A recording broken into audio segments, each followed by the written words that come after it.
En direct de la Grande Bibliothèque de Montréal, je suis en compagnie de l'auteur, l'historien d'art, M.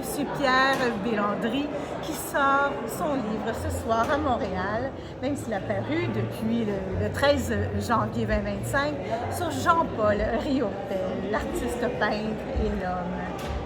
Vous allez bien, M. Landry? Très bien, merci. Quelle belle soirée ce soir! C'est magnifique. Je suis très heureux de l'accueil que je vais recevoir ici à la Grande Bibliothèque. Comment ça s'est passé justement cette rencontre pour pouvoir faire la rencontre de M. Riopelle dans un livre de 720 pages? C'est une chronique sur l'artiste peintre et sur son œuvre et sur sa vie. Le livre existe grâce à la Fondation Jean-Paul Riopelle, grâce aux célébrations du centenaire de la naissance de Jean-Paul Riopelle. Ça fait partie de ces grands projets de célébration. Et c'est M. John Porter John Porter. qui a eu l'idée de m'inviter en fait, à travailler avec la Fondation pour réaliser ce livre. Vous avez dit oui à la 3e journée. Qu'est-ce qui vous a fait hésiter au départ d'écrire la chronique, cette chronique gigantesque sur l'histoire de Montréal et du peintre? C'est ça, c'est le côté gigantesque. C'est aussi un artiste qui n'est pas nécessairement facile à saisir. C'est un artiste tellement multiple dans tout ce qu'il a fait, dans sa pensée. Alors, je savais, au départ, je savais que c'était un grand défi. Mais les grands défis, c'est fait pour être relevés. Tout à fait, parce qu'il y avait beaucoup de choses écrites sur M. Riopelle. Il sait qu'il est dans 15 pays. Il est vraiment ressorti de la masse parce qu'il était fonceur, il était il était le pionnier, justement. Mais vous, de l'homme, qu'est-ce qui vous a marqué le plus avec toutes les rencontres que vous avez faites? C'est exactement ce que vous avez dit, en fait. Son côté fonceur, c'est quelqu'un qui ne s'arrêtait pas, qui avait des idées, qui voulait faire des choses et qui les faisait, tout simplement. Et son but ultime, c'était quoi?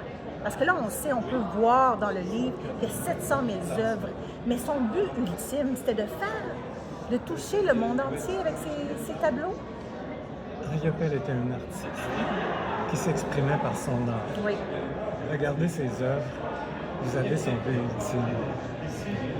Je crois que je pourrais écrire un autre livre aussi grand pour mettre ce but ultime en mots. C'est curieux parce que Riopelle était un homme lumineux, mais en même temps secret. Alors, ses pensées profondes, je les connais pas plus que personne d'autre. On ne les sait pas. Alors, son intérêt pour l'art a été total, complet. Et c'est vraiment de cette façon qu'il s'exprime. Et ses idées sont là, ses pensées sont là, et ses émotions sont là dans son art. C'est là qu'on les trouve. Parce que vous avez aussi repris également le travail des gens qui l'ont côtoyé. C'est important pour vous de faire la syntaxe de tout ça. Très important. Il y a beaucoup d'auteurs qui ont écrit de très belles choses, de très bonnes choses. Des auteurs français, des auteurs canadiens, des auteurs américains, qui ont tous apporté quelque chose de novateur, d'intéressant, et souvent de très très bien écrit. Je dois rester humble devant tout ça.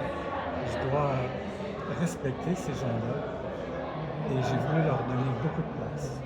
Donc le livre est gros, oui. Moi j'ai écrit, mais il y a aussi tous ces gens-là à qui je rends hommage. Des fois, c'est Georges Dupuis, Pierre Schneider à Paris. Mais chez nous, on a aussi beaucoup de journalistes.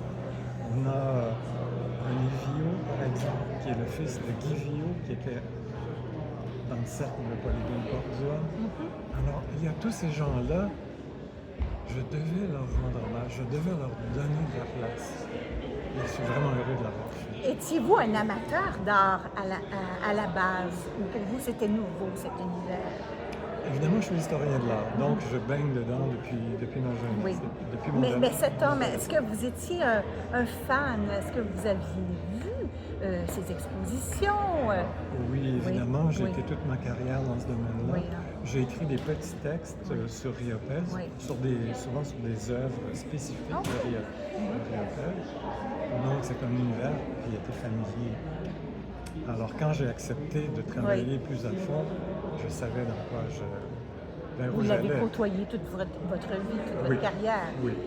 Et là, on arrive à la fin. Ce soir, le bébé s'envole, si je peux dire.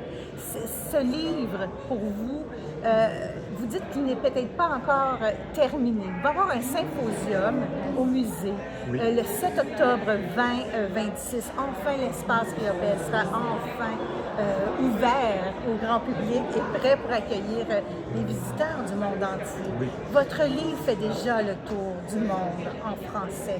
Il en reste 5 sur Internet, sur Amazon. Les gens vont pouvoir se procurer votre ouvrage, votre chronique biographique, dans tous les musées à travers le Québec Et dans les bibliothèques. et toutes les bibliothèques. Et ça, c'est la preuve d'amour du gouvernement du Québec pour ses auteurs, ses historiens, parce qu'on dit souvent qu'un historien doit mettre en valeur le cœur du Québec. Et vous l'avez bien fait. C'est Riopelle qui l'a fait. Moi, j'ai simplement pris ce que Riopelle m'a offert. Un beau voyage. Merci de nous Un avoir. magnifique voyage. Merci pour cette œuvre gigantesque Merci et à de vous. mémoire. Monsieur Landry, merci beaucoup et bonne fin de journée.